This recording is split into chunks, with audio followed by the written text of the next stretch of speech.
Naitwa Saidi Kisieri Werema Chambiri, ni mkazi wa wilaya ya Tarime, jimbo la Tarime mjini hususani. Ni mwanachama kada mwaminifu wa Chama cha Mapinduzi. Leo tarehe 30 saa 2 asubuhi nimefika ofisi ya chama wilaya kwa ajili ya kuchukua fomu ya kuomba ridhaa ya kuteuliwa kuwa miongoni mwa wagombea wa ubunge katika jimbo la Tarime mjini kupitia tiketi ya Chama cha Mapinduzi. Mimi ni mwana CCM, ni mwanachama kindakindaki, lakini pia ni kada maarufu sana Tarime.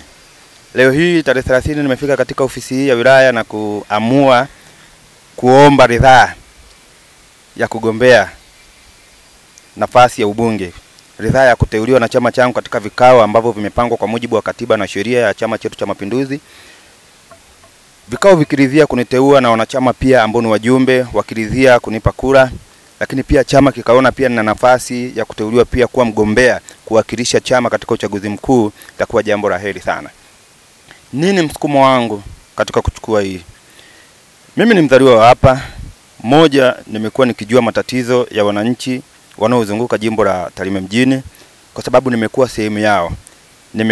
Nimesoma hapa, nimefanya kila kitu hapa, lakini pia hata Mungu alivyonibariki nimekwenda kufanya kazi, lakini nimerudi nimewekeza hapa. Tarime ni sehemu moja ninayoipenda sana. Ukiniambia Tanzania nzima, sehemu ya kwanza ninayoipenda ni Tarime. Kwa hiyo nipo kwa ajili ya kushirikiana na wananchi wa jimbo la Tarime.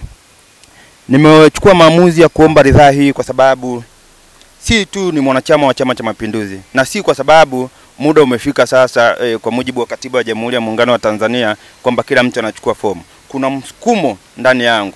Mimi ni kijana, nikiona fursa, lakini pia nimekuwa katika utamaduni wa siasa kwa muda mrefu sana. Sasa naona imefika viatu vinanitosha kuwa daraja, kuwa kiunganishi kati ya wananchi na serikali. Tunaamini uchaguzi mkuu wa Oktoba 2025 tunakwenda kutiki. Tumekwisha mverify mama. Kwa hiyo ninaamini 100% ya kwamba tutaunda serikali ya Jamhuri ya Muungano wa Tanzania. Chama cha Mapinduzi ndio kitakuwa chama dola. Chama cha Mapinduzi ndio kitakuwa chama tawala. Sasa mbunge kwa nafasi ambayo ninaomba ridhaa hii nikiteuliwa, ninatamani niteuliwe, na kisha teuliwa mambo ambayo naweza nikayafanya ni mengi. Yamefanywa mengi. Mbunge si tu anakuwa kati ya kiunganishi cha wananchi na serikali, kati ya kiunganishi cha wananchi na chama. Kwa sababu tunapokwenda tunatakiwa mtu ambaye atakuwa kiunganishi chema